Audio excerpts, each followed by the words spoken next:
रामपुर के थाना अजीम नगर थाना क्षेत्र में दहेज लोभी ससुराल वालों ने एक विवाहिता को जिंदा जला दिया है। आरोपों के मुताबिक विवाहिता का पति और उसके ससुराल वाले उसका लगातार उत्पीड़न कर रहे थे। उसके बाद पीड़िता को 3 तलाक दिया, फिर उस पर मिट्टी के तेल डालकर उसे आग के हवाले कर दिया। पीड़ित महिला इतनी बुरी तरीके से जली है कि हम आपको उसकी तस्वीर भी नहीं दिखा सकते हैं। फिलहाल पीड़ित महिला जिंदगी और मौत के बीच जूझ रही है। पीड़िता के परिजनों की तहरीर पर पुलिस ने पति सहित ससुराल पक्ष के 5 लोगों पर मुकदमा दर्ज कराया गया है और बताया जा रहा है कि पीड़िता का 2 वर्ष पहले ही निकाह हुआ था। उसकी 1 वर्ष की छोटी बेटी भी है। आरोपी पति का नाम आरिफ है।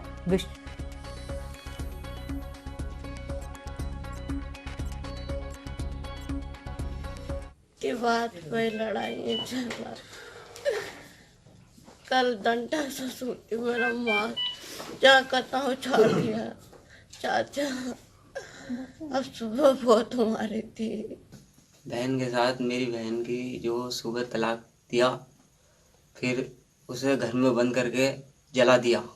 किन्होंने जलाया? उसका शौहर ने जला दिया, बाप ने जलाया, माँ ने और बहन ने, 4 जने ने घर में कमरे में बंद करके जला दिया। तो सोचिए, 3 तलाक अब कानून बन चुका है, लेकिन क्या इस कानून का भय है लोगों में? ये जो खबर है इस बात की तस्दीक करती है कि कोई भय नहीं है। और एसएसपी रामपुर अरुण कुमार सिंह हमारे साथ बने हुए हैं। अरुण जी, क्या कहेंगे? चूंकि अब तो कानून भी बन गया है 3 तलाक का, लेकिन उसके बावजूद भी कहीं भी खौफ नहीं है। 5 लोगों पर एफआईआर दर्ज हुई है। क्या अभी तक किसी गिरफ्तारी हो पाई है और किस तरीके से आगे क्या कुछ होगा? अरुण जी। इसमें उसके पति की गिरफ्तारी हो चुकी है जी। पति गिरफ्तार कर लिया गया है। जैसे ही पुलिस को सूचना मिली, तत्काल उसमें पीड़िता की मदद की गई, मुकदमा लिखा गया, अस्पताल भिजवाया गया, सारी कार्यवाही की जा रही है और पति की गिरफ्तारी पुलिस ने कर लिया है। लेकिन अरुण जी, वाकई बेहद ये हृदय विदारक घटना है कि पहले तो आप 3 तलाक दे देते हैं, महिला को अकेला छोड़ देते हैं, उसके बाद आपका क्या हक बनता है कि एक महिला को आप आग के हवाले कर देते हैं? देखिए, ये जब तक समाज की सोच में बदलाव नहीं आएगा तब तक ये कहना मुश्किल है इस तरह की घटनाएं नहीं होंगी। यद्यपि कानून बनने से निश्चित रूप से बदलाव आया है, लोगों में इसका कहीं न कहीं दबाव अरुण जी, जो भय होता है वो कानून ही पैदा करता है ना? भय कानून पैदा करता है, लेकिन यहाँ भय तो दिखता ही नहीं है। चूंकि 3 तलाक कानून बन चुका है, उसके बावजूद भी यदि इस तरह की घटनाएं लगातार सामने आती हैं तो अपने आप में प्रश्न चिन्ह जरूर खड़े होते हैं। आपको नहीं लगता कि पुलिस की भी कुछ ज्यादा अब जिम्मेदारी बन जाती है कि वह भी कम से कम रौब दिखाए, बताए लोगों को कि यदि आप ऐसा करेंगे तो इसकी सजा आपको भुगतनी पड़ेगी?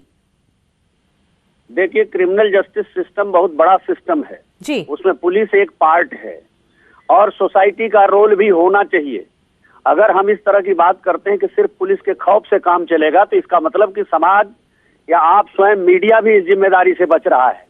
पूरा समाज जब तक जिम्मेदारी नहीं लेगा तब तक सिर्फ एक के खौफ से काम नहीं चल सकता। बिल्कुल, आपने सही कहा अरुण जी कि खौफ से नहीं चलाया जा सकता, समाज संवेदनाओं से चलता है जी, भावनाओं से चलता है। लेकिन अरुण जी, ऐसे लोगों के प्रति कोई संवेदना नहीं होनी चाहिए। जबकि एक कानून बन जाता है, उसके बावजूद भी एक महिला को 3 तलाक दिया जाता है, फिर उसको जिंदा भी जला दिया जाता है और ये महिला अब जिंदगी और मौत के बीच झूल रही है। बहुत शुक्रिया। देखिए, अपराध ऐसी चीज है, अपराध बहुत सारे लोगों की एक मानसिक प्रवृत्ति होती है।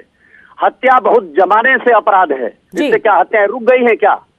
तो इसी तरह से इस कानून के बनने के बाद समाज में जो बदलाव आया, उस बदलाव को पॉजिटिव नजरिए से देखिए। बिल्कुल, अब बदलाव हमें लाना ही होगा। अरुण जी, बहुत शुक्रिया, आपने न्यूज़ 18 से मुखातिब हुए, समय दिया, बात करी। हालांकि न्यूज़ 18 की खबर का बड़ा असर ही हम कहेंगे कि एक्शन लिया गया है और अब जो आरोपी पति है उसको गिरफ्तार कर लिया गया है। एसएसपी अरुण कुमार जी हमारे साथ जुड़े थे। उन्होंने कहा कि जब इस महिला का मामला सामने आया, न्यूज़ 18 ने इस खबर को प्रमुखता से उठाया तो इस पूरे मामले को तत्काल प्रभाव से संज्ञान में लिया गया।